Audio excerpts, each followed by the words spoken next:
Hello viewers, আসসালামু আলাইকুম। Smart way online academy পক্ষ থেকে সবাইকে স্বাগতম। আজকে আমরা আলোচনা করব KPI in garments manufacturing process, অর্থাৎ একটি গার্মেন্টস প্রসেসে বা একটি গার্মেন্টস ম্যানুফ্যাকচারিং প্রসেসে আপনি কিভাবে কেপিআইটা সেট করবেন সেই বিষয়টি আমরা আজকে তুলে ধরার চেষ্টা করব। কেপিআই দ্যাটস মিন কি পারফরমেন্স ইন্ডিকেটর, অর্থাৎ কেপিআইটা হচ্ছে এমন একটা বিষয় যে বিষয়টা আপনার একটি গোলকে মেজার করতে পারবেন। আপনার যে অ্যাচিভ হয়েছে সে কতটুকু অ্যাচিভ হয়েছে, কতটুকু পার্সেন্টেজ অ্যাচিভ হয়েছে সেই ফলাফলটা আপনি স্পষ্টভাবে দেখতে পারবেন। কেপিআই ছাড়া কোনো কিছুই সম্ভব না গার্মেন্টস সেক্টরে। আপনার পারফরমেন্স বলেন বা আপনার প্রোডাকশান বলেন, যাই বলেন না কেন, সেটার একটা অ্যাচিভ থাকে। সেটা যে অ্যাচিভ হয়েছে সেই যে ফলাফলটা কত পার্সেন্টেজ হয়েছে, 80% বা 90%, কোম্পানি কোন দিকে যাচ্ছে, আপনার পারফরমেন্স কোন দিকে যাচ্ছে, এই বিষয়টি ইন্ডিকেট করার নামই হচ্ছে কেপিআই, কি পারফরমেন্স ইন্ডিকেটর। অর্থাৎ পারফরমেন্স কেমন করছে একটি গার্মেন্টস ফ্যাক্টরি, লাভের দিকে যাচ্ছে না ক্ষতির দিকে যাচ্ছে, সেটাকে ফ্লো চার্ট হিসেবে দেখতে পারবেন স্পষ্টভাবে। এই ফলাফলটা দেখা বা অ্যানালাইসিস করে কীভাবে উন্নতি করা যায় সেটাকেই সাধারণত কেপিআই সেটিং বলা হয়। সেই সেটিংটা যদি আপনি ঠিকঠাকভাবে করতে পারেন তাহলে একটি গার্মেন্টস কোন দিকে যাচ্ছে, লাভের দিকে না লসের দিকে, সেটা আপনি নির্ণয় করতে পারবেন। কেপিআই প্রত্যেকটা স্টাফদের ক্ষেত্রেও হয়ে থাকে যে একটি স্টাফ কী ধরনের পারফরমেন্স করছে, তার সেক্টরে কী ধরনের কাজ করছে, তার ফলাফল কী, তার অ্যাটিটিউড কী, সব কিছু নির্ণয় করা যায় কেপিআইয়ের মাধ্যমে। আর যেহেতু গার্মেন্টস ম্যানুফ্যাকচারিং প্রসেস নিয়ে আমি আজকে আলোচনা করব, সেক্ষেত্রে আপনি কেপিআইটা কীভাবে নির্ণয় করবেন, কীভাবে সেট করবেন, কী কী বিষয় মাথায় রাখতে হবে সেই বিষয়টি আমরা তুলে ধরার চেষ্টা করব। এটি সাধারণত আই ডিপার্টমেন্টেই করে থাকে, আই ডিপার্টমেন্টের একটি কাজ। যদি আপনি আই ডিপার্টমেন্টে ক্যারিয়ার ডেভেলপ করতে চান বা ইমপ্রুভ করতে চান তাহলে অবশ্যই কেপিআই সেট করে আপনার পারফরমেন্স ভালো করার জন্য চেষ্টা করুন। ছোট্ট একটি রিকোয়েস্ট, যদি আমার এই চ্যানেলটা ভালো লাগে থাকে অবশ্যই আমাকে সাবস্ক্রাইব করে পাশে থাকবেন, কারণ এই চ্যানেলে স্কিল ডেভেলপ নিয়ে প্রত্যেক দিন ভিডিও আপলোড করা হয়। তারপর জব রেসপন্সিবিলিটি, আপনার জবের কী কী কাজ রয়েছে, কিভাবে আপনি ভালো পারফরমেন্স করতে পারেন, আপনার প্রফেশনাল লাইফটা কীভাবে সুন্দরভাবে লিড করতে পারেন, এবং আপনার স্যালারি, প্রমোশন সব কিছু নিয়েই এখানে আলোচনা করা। অবশ্যই সেই ভিডিওগুলো দেখবেন। যদি ভালো লাগে থাকে সাবস্ক্রাইব করবেন, কমেন্টস করবেন, ফ্রেন্ডদেরকে শেয়ার করবেন। তো চলুন আমরা আজকে আলোচনা করব KPI in garments manufacturing process. Standard allowed minutes, অর্থাৎ সেম, এটা আপনাকে নির্ণয় করতেই হবে। কতটুকু একটি প্রোডাকশন তৈরি করতে কতটুকু সময় লাগে, কী ধরনের সময় লাগে, সেই বিষয়টাকে আপনাকে ফাইন্ডিং করতে হবে। সো প্রথমেই আপনি কেপিআই নির্ণয় করার ক্ষেত্রে আপনাকে স্ট্যান্ডার্ড অ্যালাউড মিনিটগুলা আপনাকে ফাইন্ডিং করতে হবে। এতে আপনার অনেকটাই ইফিসিয়েন্সি নির্ণয় করতে পারবেন। কোম্পানির যে ভাবমূর্তি, কোম্পানির যে কাজের গতি, প্রোডাকশনের উৎপাদন, প্রোডাক্টিভিটি, এই বিষয়গুলো আপনি গ্যাস করতে পারবেন। সো ফাইনালি যে প্রথম যে কেপিআইটা আপনার নির্ণয় করার জন্য যে জিনিসটা সেট করবেন সেটা হচ্ছে সেমটা আপনাকে ভালো করে বুঝতে হবে, ভালো করে জানতে হবে। অপারেটর ইফিসিয়েন্সি, আপনাকে অবশ্যই অপারেটর ইফিসিয়েন্সি নির্ণয় করতে হবে। এটি কোম্পানি ভালো হবে বা খারাপ হবে, লাভবান হবে বা ক্ষতিগ্রস্ত হবে, সেটা হচ্ছে অপারেটর ইফিসিয়েন্সির উপর নির্ভর করে। অপারেটর কী ধরনের স্কিল নিয়ে কাজ করতেছে এটা আপনাকে ফাইন্ডিং করতে হবে। দেন আপনি বুঝতে পারবেন যে আমার কোম্পানিতে কীভাবে অপারেটরকে ট্রেন আপ করালে আমার কোম্পানি প্রফিটেবলের দিকে চলে যাবে। প্রোডাকশন ব্যাচ লাইন ইফিসিয়েন্সি, অবশ্যই আপনাকে লাইন ইফিসিয়েন্সি বের করতে হবে। লাইন ইফিসিয়েন্সি যদি আপনি সঠিকভাবে ক্যালকুলেশন করতে পারেন, সেই দক্ষতাটাকে যদি আপনি সঠিকভাবে নির্ণয় করতে পারেন, তাহলে অবশ্যই আপনার কোম্পানি কোন দিকে যাচ্ছে, লাভের দিকে যাচ্ছে না প্রফিটেবলের দিকে যাচ্ছে, সেই বিষয়টা আপনি গেস করতে পারবেন এবং সেখানে ধরেই আপনাকে কাজ করতে হবে, এবং সেই কাজটা যত ভালো হবে তত বেশি আপনার কোম্পানি ভালো হবে। লেবার প্রোডাক্টিভিটি বলতে যে প্রোডাক্টিভিটি উৎপাদন হচ্ছে প্রতি আওয়ার্স বা প্রতিদিন কত প্রোডাকশন আপনি করছেন সেটা আপনাকে ফাইন্ডিং করতে হবে। সেই প্রোডাক্টিভিটির উপর নির্ভর করবে আপনার কোম্পানি কোন দিকে যাচ্ছে, কারণ প্রত্যেকটা গার্মেন্টস বলেন বা টেক্সটাইল বলেন প্রোডাকশনের সাথে রিলেটেড। আপনি যে নিয়োগ হচ্ছেন, আপনাকে যে নিয়োগ দিচ্ছে, উদ্দেশ্য একটাই, প্রোডাক্টিভিটি কীভাবে বৃদ্ধি করা যায়। সো এই যে কেপিআই জিনিসটা হচ্ছে আপনার এই জিনিসগুলোকে, এই প্রোডাক্টিভিটিটাকে নির্ণয় করে দিবে যে সে কত পার্সেন্টেজ প্রোডাক্টিভিটি দিচ্ছে একটি কোম্পানিকে, সেইটা আপনাকে খুঁজে বের করতে হবে। সেটা ফাইন্ডিং করার পর আপনি যদি এটা এখানে কাজ করতে পারেন তাহলে আপনার প্রোডাক্টিভিটি অনেকটাই বৃদ্ধি পাবে। পারফেক্ট অর্ডার ফুলফিলমেন্ট, অর্থাৎ আপনার কোম্পানি সবসময় একটি অর্ডার বা অ্যাডভান্স কিছু অর্ডার রাখতে হবে। আপনি একটি অর্ডার শেষ হওয়ার সাথে সাথে যাতে আরেকটি অর্ডার ধরতে পারেন। এই যে অর্ডার ফুলফিল আপনাকে কন্টিনিউয়াস করতে হবে। আপনার বাইরের কাছ থেকে বা যারা প্রোডাকশান দেয় তাদের কাছ থেকে যোগাযোগ করে কমিউনিকেশন করে প্রত্যেক সময়ই আপনাকে অবশ্যই ফুলফিল রাখতে হবে, অর্থাৎ প্রোঅ্যাক্টিভ কাজ করার মতো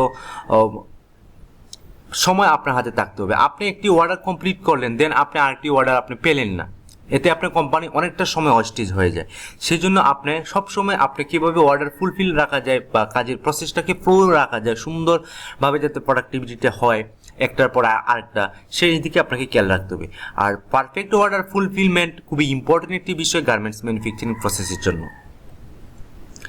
রিপিটেড অর্ডার, আপনাকে অবশ্যই পুরাতন ভাইয়ার যারা আছে বা কাস্টমার যারা আছে তাদেরকে কথা বলে তাদের সাথে রিপিটেড অর্ডার করতে হবে, অর্থাৎ বারবার আপনাকে ফুলফিল অর্ডার রাখতে হবে, স্টাইল রাখতে হবে, যাতে আপনার কাজে কোনো ব্যাঘাত না হয় বা কোম্পানি যাতে কোনো অর্ডারের অভাবে যাতে কর্মী বা আর্টিজেন যাতে বসে না থাকে। এই বিষয়গুলো যদি আপনি সঠিকভাবে অ্যানালাইসিস করতে পারেন এবং অর্ডার যদি আপনি রিপিটেড করতে পারেন, দেন আপনি অনেক প্রফিটেবল হবে, আপনার কেপিআইটাও অনেকটা সুন্দরভাবে উপস্থাপন হবে। অর্ডার ফুলফিলমেন্ট সাইকেল টাইম, আপনি অর্ডার ফুলফিল যে করার সময়টা, যেমন কাঁচামাল কালেকশন করা, আনুষঙ্গিক অ্যাক্সেসরিজ, এই বিষয়গুলো যে কালেকশন করার জন্য যে সময়টা ওয়েস্টেজ হয়, সেই সময়টা কিন্তু আপনি ধরতে হবে। আপনি অর্ডার পাইলেন ঠিকই, কিন্তু অ্যাক্সেসরিজ পেলেন না, অ্যাক্সেসরিজ কালেকশন করতে পারলেন না, বা সোর্সিং যে বিষয়গুলো ডিপার্টমেন্ট রয়েছে সেখান থেকে আপনাকে সেই অর্ডার ফুলফিল করার মতো অবস্থা রাখলো না, সেক্ষেত্রে আপনি এখানে একটি সাইকেল টাইম, সেই জন্য আপনাকে ফুলফিল করতে হবে, কিন্তু প্রোডাকশানটা একটা প্রোডাকশান অর্ডার রানিং থাকা অবস্থায় আপনাকে সেই প্রোঅ্যাক্টিভ কাজটা করতে হবে। অর্ডার ফুলফিলমেন্ট করার জন্য আপনাকে সাইকেল টাইমটা নির্ণয় করতে হবে। এটা ভেরি ইম্পর্টেন্ট কেপিআই নির্ণয়ের ক্ষেত্রে, order fulfilment cycle time. Upset supply chain flexibility, আপনাকে অবশ্যই সাপ্লাই চেইনটা খুবই স্ট্রং থাকতে হবে। মার্চেন্ডাইজিং থেকে শুরু করে একেবারে শিপমেন্ট পর্যন্ত এখানে যে ডিপার্টমেন্ট রয়েছে তাদের প্রত্যেকেরই প্রতিনিয়তই কাজ করতে হবে, দেন আপনি একটি কোম্পানি ভালোভাবে কাজ করবে। আপনি যত সাপ্লাই চেইনটা যত স্ট্রং থাকবে, একটি কোম্পানির প্রফিটেবল তত বেশি হবে। Supply chain very important KPI নির্ণয় করার ক্ষেত্রে। অ্যাকুরেসি অফ প্রোডাকশন কুইং, অর্থাৎ আপনাকে প্রোডাকশনটা সঠিক ওয়েতে প্ল্যান করতে হবে, প্ল্যানটা যাতে বাস্তবায়ন হয় সেদিকে আপনাকে খেয়াল করতে হবে এবং প্রোডাকশনটা সঠিকভাবে উৎপাদন করতে হবে। অ্যাকুরেসি অফ প্রোডাকশন প্ল্যানিং, আপনাকে অবশ্যই সঠিকভাবে প্রোডাকশন প্ল্যানিংটা করতে হবে। একেবারে প্রোডাকশন স্টার্ট থেকে শুরু করে শিপমেন্ট পর্যন্ত আপনাকে একটি প্ল্যান সাজাতে হবে এবং সেখানে একটি টাইম দেওয়া হবে, সেই টাইম ফ্রেমের মাধ্যমে আপনাকে উৎপাদনটা নিশ্চিত করতে হবে এবং স্ট্রংলি কাজ করতে হবে। সকল প্রোডাকশন ডিপার্টমেন্ট আপনাকে এঙ্গেজ থাকতে হবে প্রোডাকশনের প্রসেসের উপর। যদি আপনি এই অ্যাকুরেসি অফ প্রোডাকশন প্ল্যানিংটা যদি এই ডিপার্টমেন্ট ভালো করে সাবমিট করে আর সেই অনুযায়ী আপনি কাজ করেন, অবশ্যই আপনার কোম্পানি প্রফিটেবল হবে।